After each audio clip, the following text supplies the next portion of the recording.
Well, for all of our listeners who have ever sat and watched TV and the changing of the guard at Buckingham Palace, that's similar to what it's going to be at Tel Aviv Airport next week when on one day Hanok leaves and 2 days later I come in. So you probably heard the news about that, right? Yeah, I've heard the news. Okay, Yes, I have. Yes, I have. probably not. It's kind of funny because there's almost like we need to maintain some kind of balance in the universe. So, I'm not, really sure how that works, but we will figure it out. Well, I didn't actually plan this ahead of time, Hanok, to be in the land when you weren't there so that, we wouldn't have to have dinner together or something. But, you know, I am, Right. I am going to try to get to the Soul House if it's open. But, yeah, so just to give everybody the news, Hanok comes into the States. You actually leave what, Sunday? I guess I fly out the wee hours of Monday morning Okay. and I arrive in New York City Monday morning. Okay. And so you will get into New York City Monday morning, and I will get into Newark Monday, hopefully about noon, and then fly out to Tel Aviv. I'll be there for about 9 days. So, Fabulous. yeah, I know. I'm looking forward Fabulous. to it. So, hey, give us the news of what's going on over there. I see a lot of things happening. Yeah, there's an enormous amount going on, and in general, it's about as clear as mud. Yeah, yeah, usual. There's the intentional fog of war. So all of a sudden, and America has been pressing us on this almost from the get-go of a lower level of intensity war. Yeah, I don't know enough English to figure out what that means, evidently. Our casualties are still high. Our wounded are close to 13,000 now. A number of units have been released from the reserves uh, to integrate back into Israel. There are a number of reasons for that. Firstly, it appears for this stage, whatever it is, they're not required, at least at this time. Number two, with the big question mark of what's going to happen in the north with Hezbollah and Lebanon, Syria, etc., we've got to keep people fresh. sure. The economy needs them, and the government can't afford to pay more than 300,000 reservists. So you've got all these and of course, then you've got, Biden was speaking at a church Yeah, and they yeah, I interrupted love him. that one. What was it, Mother Emmanuel or something? I didn't catch the name, but it was, Yeah, and what I thought would be helpful today is just to go over a couple of the common phrases and misnomers. okay, It's interesting. I saw one of the comments. I know it wasn't one of our regular listeners, certainly not someone from Life Assembly, who on the YouTube video, so like, well, what about the ethnic cleansing? There is no ethnic cleansing, boys and girls. There is no genocide. Let me be very clear about something. Israel is not bombing indiscriminately. If Israel wanted to wipe out the entire population of Gaza,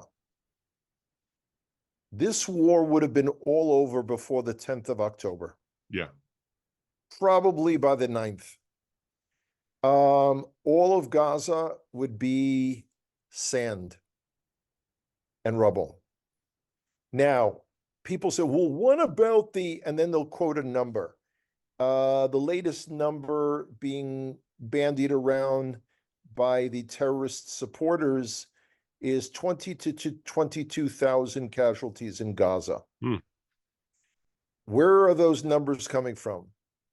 The Gaza Health Ministry. Yeah. In other words, that's an office of Hamas. I also want to share a little bit of something that happened to me, a personal experience that could shed some light onto this. Because again, remember, every time there's an explosion somewhere in Gaza, within minutes, they will tell you 72 people were killed, Hmm. 35 of them were women, 21 of them were children, and the rest are adult males.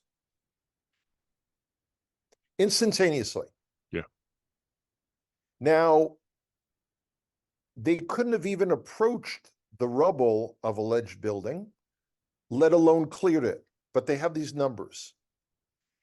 When I was in New York City after 9/11, for weeks in Union Square Park in Manhattan, there were walls covered with notes and pictures of people missing. Have you seen my brother-in-law, such and such? Mhm. It took weeks. And as we all know, they were never able to positively identify all of the casualties based on who was supposed to be at work and who never came home and everything. Eventually, they pieced it together, but it wasn't instantaneously. But in Gaza, they're seemingly able to. Now, the other thing that's interesting is, according to the IDF, we've killed approximately 8,000 terrorists. Wow. Okay. According to the Gaza Health Ministry, not a single Hamas quote unquote fighter has been killed. None of them. Really? There's never, it's women, children, men. No one else. Everyone's a civilian. Hmm.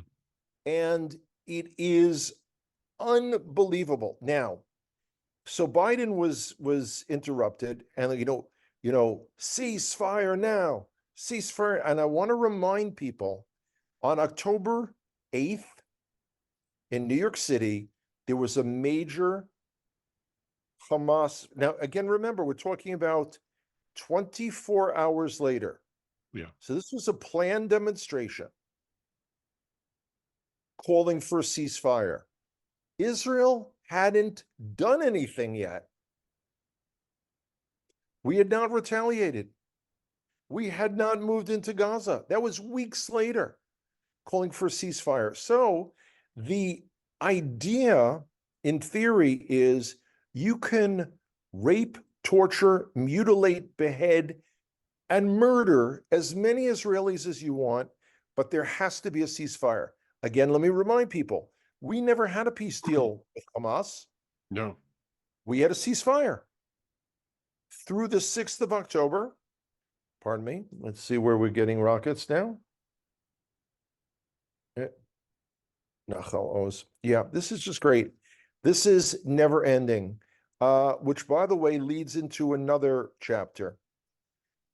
Israel is telling Egypt that weapons are being smuggled via Egypt into Gaza. Now, how politically we're going to handle that remains to be seen. There's also a grave concern that the Hamas leadership via Egypt has gotten into either Egypt or then from Egypt into Sinai with the idea of the leadership and the hostages to then go to another country like Lebanon, Hmm. like Iran. This is a bad situation getting worse by the moment.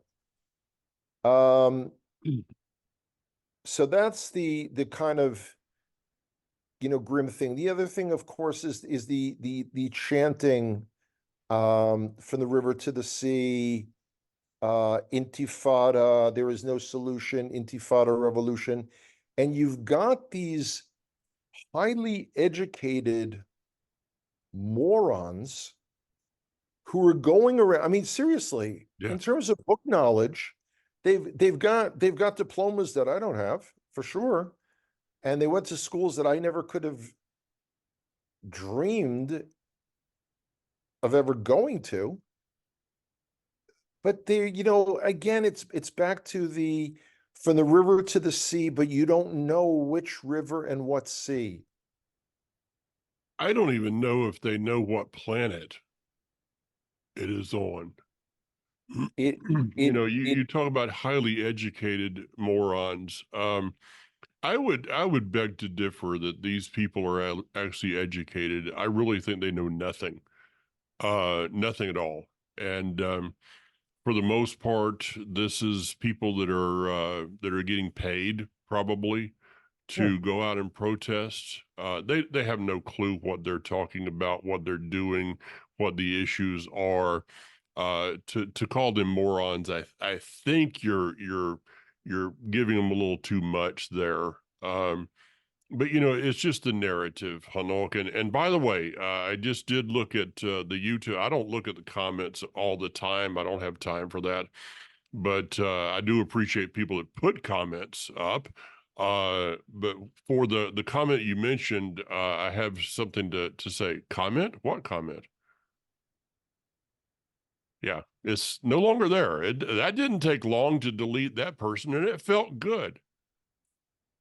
It the world, you know, for years, I know people of all faiths who've wrestled with the Shoah, the Holocaust. Yeah. And there was a period when I was a young boy, prior to my bar mitzvah, when my parents socialized with three different couples, all of whom were survivors of the Shoah. Mm, Now, my parents were American. So one of the first things that I remember, of course, was the numbers tattooed on their arms. yeah. But we live in a world now where now what they would probably do is add the message below it, depending upon the context. You can hate Jews. You can call for the death of Jews. You could stand at a demonstration and yell, gas the Jews. We see, in my last presentation in July and August, I covered the term among the terminology that anti-Zionism was another term for anti-Semitism, for Jew hatred. By the way, I Yeah. don't use anti-Semitism anymore Yeah. because you get people saying, well, I'm a Semite, I can't be anti. Yeah, Yeah. you're a Jew hater. Yeah. That's already passe. No one's talking about do something to the Zionists. It's gas the Jews. And you've got, there was an article in the New York Times, fascinating, exposing that money has come in to local city councils across America. That's why, like in the middle of no, that's why, like, for instance, even in North Carolina, the Municipal Workers Union came out against Israel. Now, other than me and maybe 150 Jews in Charlotte and 35 throughout the rest of the state, I mean, like, where do they even know Jews? Doesn't matter. It doesn't, this is, it is a world gone insane. Now, what's interesting is so many of the people that I've known, particularly over the last 10 years, have been withdrawing from their local elections, have not been involved with Congress people, with senators. They're kind of like longing to homestead in Arkansas somewhere, in the middle of nowhere. Maybe Pocatello, Idaho. I don't know. And you see what has happened in this void that other people and their foreign money, which actually, you trace it back, the money's coming from Iran and Qatar. Oh Like, yeah. okay, so where does Iran get its money from? Yeah, It's like, and no weapons from North Korea.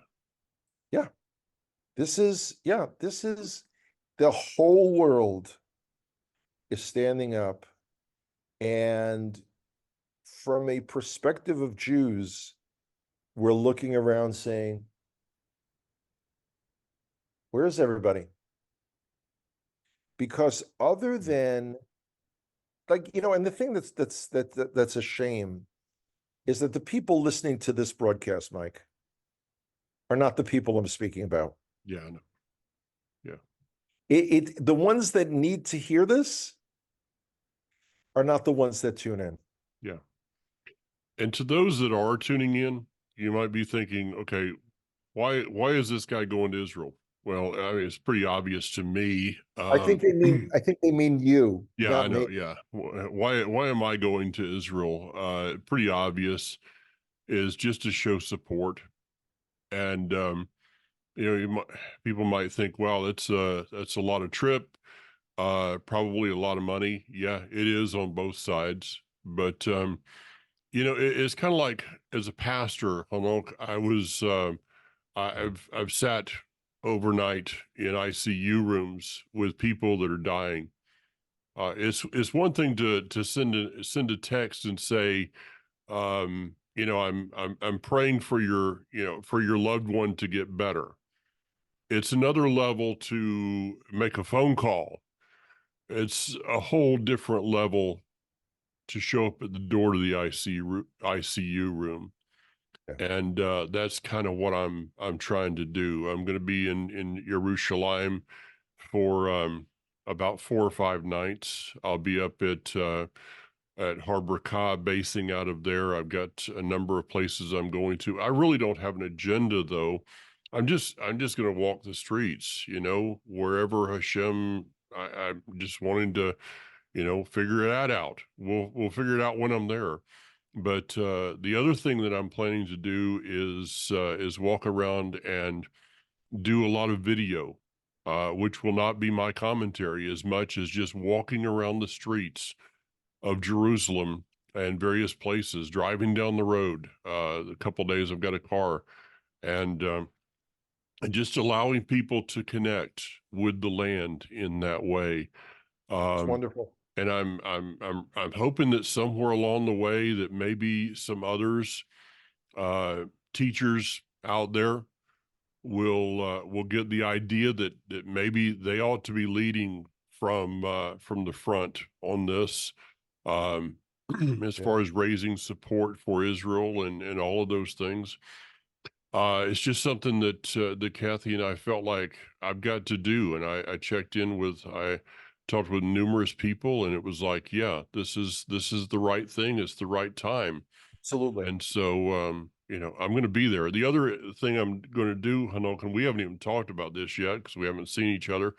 We will, hopefully, God willing, in a few weeks, but we do have a trip planned for April, a tour planned for April. And the Shell Shimron Hotel, by the way, is closed. I don't know if you knew that or not. No, Yeah. closed. No, I talked with Tuvia, and he said Menachem had just said, as long as the war is going on, there's no reason to Yeah, open the doors. no, So whether it will open or not after that, we'll just I have to know. wait and see. But I'm actually going to go over, and instead of, and you and I had briefly talked about, you know, can we even pull this tour off in April? We're not sure. But is it possible that we can do a solidarity tour, which will be unlike what we've done before? We can't go up to Tel Dan. We can't go up really up north. It's not going to be a sightseeing tour. Our tour is not sightseeing anyway, but we do we do the sights. But we will probably we'll probably have a couple of stops at wineries, I would imagine. But we will be going over I am. yeah, there you go. We will be going over just to pretty much just walk the streets and to show our Yeah, support for the people. So yeah, that's on my agenda right now too. that's great. We're getting some really good news from European airlines, British Airways, Air France, Lufthansa, Swiss Air. Mhm.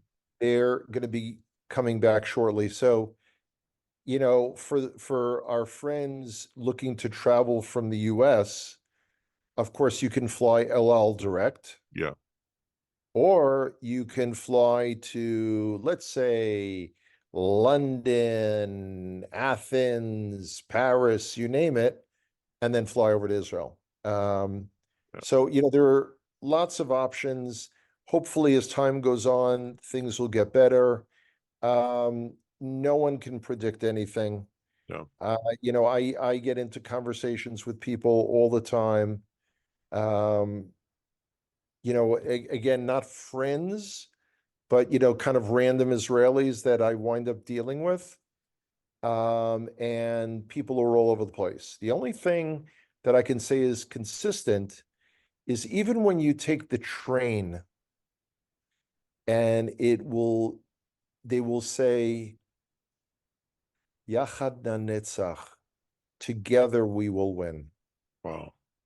I mean, it's the messages on the buses, it's the ubiquitous messages plastered all over. We've never been this united. Yeah. Our young men,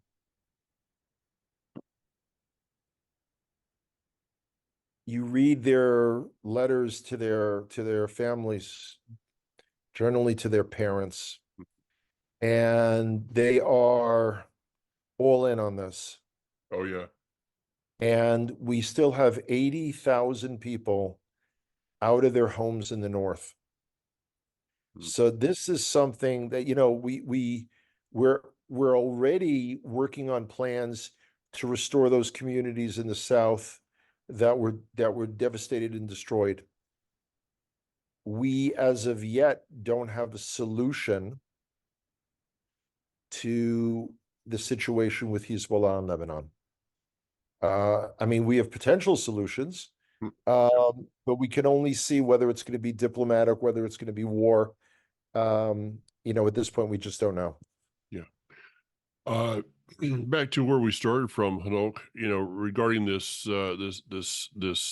idiotic chant and people going over there and Blinken, who is in my estimation, uh, really should not be breathing the air because he's wasting it. Um, you know, these people know nothing. I have one word for any of them. Anybody that wants to talk about ceasefire and pause and pulling back something or whatever, I have one word: hostages. At any And moment in time, Hezbollah, Hamas, the whole bunch of them could come together and they could talk about hostages. But no, that's but off the it's table. These people that have been held now for almost 100 days, and we do under not know the atrocities that are happening yeah, to them still on a daily basis.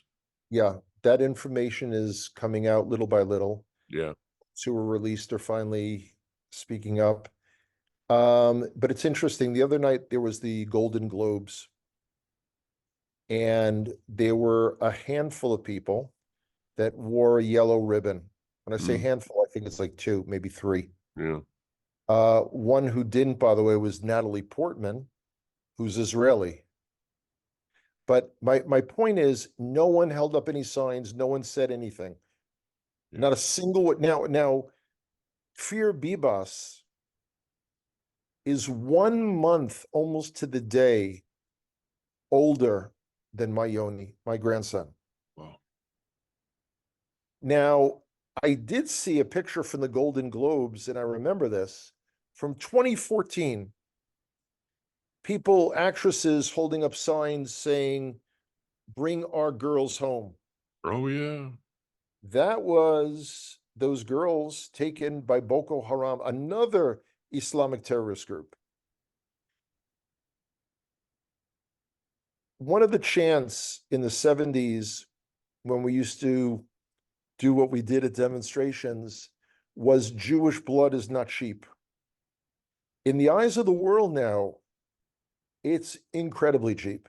It Oh, doesn't no, matter. it's not cheap, Hanok. It is actually very valuable to spill it. Yeah. It's an astounding world. Now, It's crazy. I kind of lost track. Do we have 3 minutes for a quick story? Yeah, go ahead. Well, we got all the time. I mean, I'm in charge of the timer here, so go for it. You're in charge of the horizontal and the vertical, right? That's right, Okay. man. So, classic Israeli story. The trainer that is helping, all the king's horses and all the king's men trying to put Hanoch back together again. Um, in between exercises, I asked him something because, the term my brother in Hebrew, in America, we know it as Achi, my brother. That is not the way it's said here in Israel. Mm. Here it's Achshali. So I was asking him if he knew why grammatical. Again, I don't understand grammar in English, so I certainly don't get it in here. I was asking, like, so why is it? Because it should be, like you have like Abba, Avi, my father, my daddy. So the guy at the next bench, in between set, turns around, religious guy, and he starts giving me a whole discourse that the term Achi comes from the Torah. It's from Cain and Hevel, Cain and Abel. And then he asks me, what was the sin of Cain?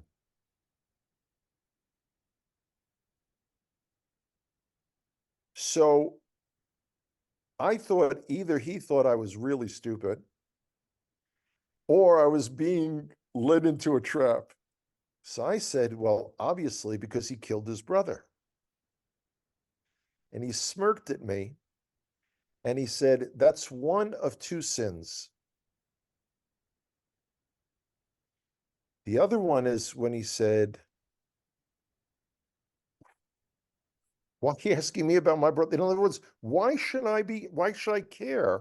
Ah. Hashem asked him, where's your brother? Yeah. And it's amazing because to me, it's the parallel of the situation that we're in. You're making great sacrifices to drop everything in your world right now, to be here, to stand with your brothers and sisters. Now, I realize that not everyone can do that. Okay. I do too. That's But, why I'm going for them. but I would at least feel better knowing that they wanted to. Mm. And, you and I have had the conversation about a large number of people that we know in common that have been involved to one degree or another. And when it comes to this, now this is not like a round of missiles for 2 weeks. This is serious war. Like people write me and say, I can't believe this is still going on. We're nowhere near the end. No. And it's approaching day 100. Yeah, it is. Now, tomorrow, let me wish everyone in advance a Chodesh Tov. It's the month of Shvat. And I am going, the group that I'm involved with, High on the Har, I love that term, is starting a minyan, a prayer group for Rosh Chodesh. So I'm going tomorrow. So this will be, with Cool. Hashem's help, twice this week that I've been able to go. Hopefully to pray on the Temple Mount, because it's always a dicey thing of what you get to do and what you don't, and who the police commissioner guy is on the scene. Yeah. But I'll tell you all about that when I see y'all There you go. in the US. There you go. Well, let's see what happens next week. I'm not sure schedule wise what we'll be able to do. Anybody that is online Facebook with me, you can follow me. And my plan is in the evenings to take those Facebook videos that I do, write them into a YouTube, Vimeo, and just post the whole thing. So Wonderful. follow us Fabulous, along. Mike. And Hanok, have a blessed trip over here. Thank you. And I mean, you're going into dangerous territory there in New York, so be safe. I have to tell you, it's not the New York I remember. Yeah, no doubt. And sadly, it is dangerous. Yeah, But with Hashem's help, it will be well. You have an Nisiat Tova, a good trip, productive trip, and I'll see you about a month later. Bezrat Hashem. All right, man. Take care, Mike.